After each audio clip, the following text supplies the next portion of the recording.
Take a look at this house. Really look closely. There's a garage on the left side of the lot. On the right side is a house, but the garage is almost twice the size of the house. Not just a little bigger, not just a bit too big, twice the size. The garage's floor area is larger than the total floor area of the living room, kitchen, and 2 bedrooms. Someone built this, someone approved it. And when it finally hit the market, no one, not a single person, made an offer. Here's why. This is the Morrison residence, built in 1978 in suburban Ohio by a contractor named Bill Morrison. And Bill wasn't building just a house. He was building a statement.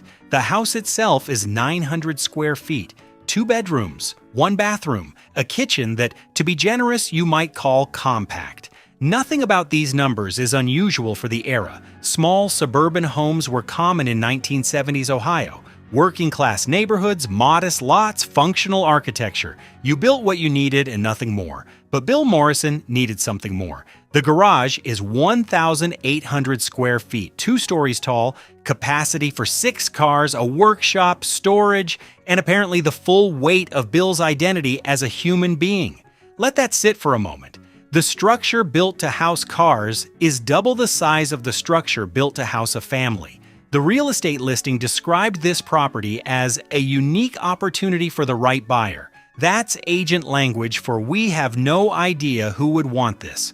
The asking price was $180,000. The final sale price was $0. Nobody came. Nobody called. The house sat on the market for 14 months before the listing quietly disappeared.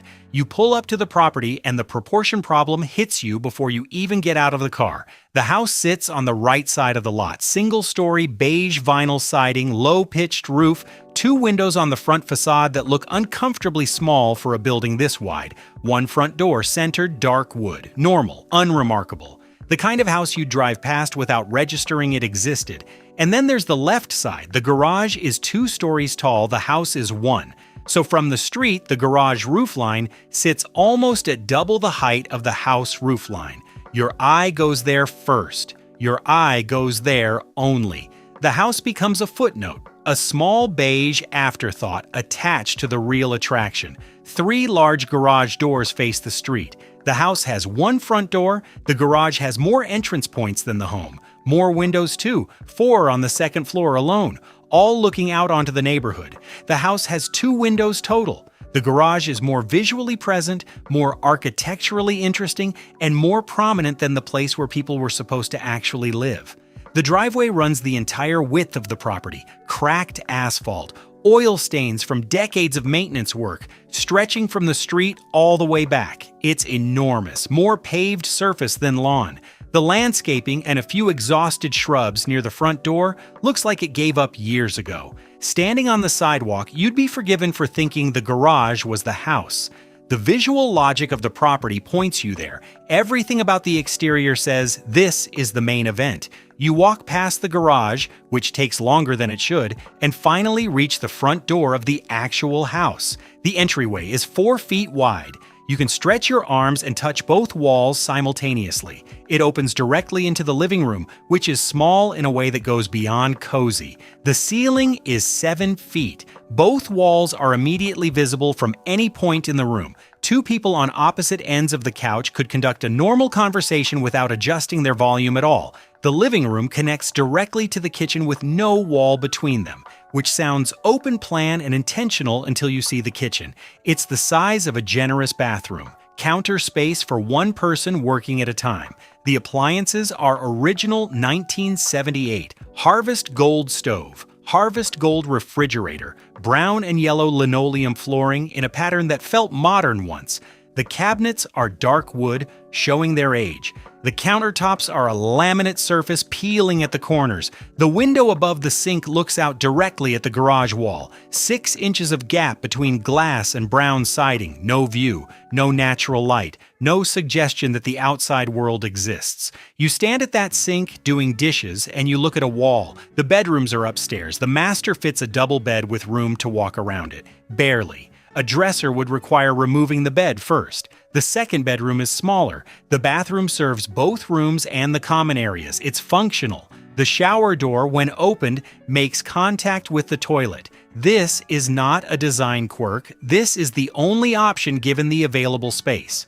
The whole house feels compressed. 7-foot ceilings, small rooms, no natural light in the kitchen, a bathroom where fixtures compete for territory. 900 square feet sounds livable in the abstract. In this house, it feels like considerably less. To understand how this happened, you need to go back to 1978 and understand what a garage meant in suburban America. The late 1970s were a strange moment for car culture. The 1973 oil crisis had shaken everything. Gas lines, price spikes, a genuine national anxiety about fuel. But by the late 70s, that panic had settled into something else, a doubling down. Muscle cars were evolving, trucks were getting bigger. The home workshop was becoming a serious part of middle-class male identity. The garage wasn't storage. It was a sanctuary, a place where a man could work with his hands, maintain his vehicles, exist in controlled solitude. And the size of your garage communicated something about who you were. A 2-car garage said comfortable. A 3-car garage said successful. A 6-car garage with a second-floor workshop said something that didn't need to be translated. Bill Morrison wasn't an unusual person for his time. He was a product of it. The decision to build a 1,800 square foot garage next to a 900 square foot house made complete sense within the value system he inhabited. His family needed shelter. His cars needed space. He allocated accordingly. What he didn't account for, what the era didn't ask him to account for, was how that decision would read 47 years later. A house where the family has 7-foot ceilings and a kitchen with no view, sitting next to a garage with high ceilings and 4 windows and natural light. The prioritization is visible in every square foot. The Morrison residence is livable, technically, structurally, legally livable. The plumbing functions, the electricity works, the roof holds. You could move in tomorrow and survive. But survival isn't really the standard most people apply when buying a home. The garage, taken alone, is genuinely impressive. Well-built, substantial. The kind of structure that would make any car enthusiast stop and reconsider their life choices. If the garage were the house, this property would be remarkable.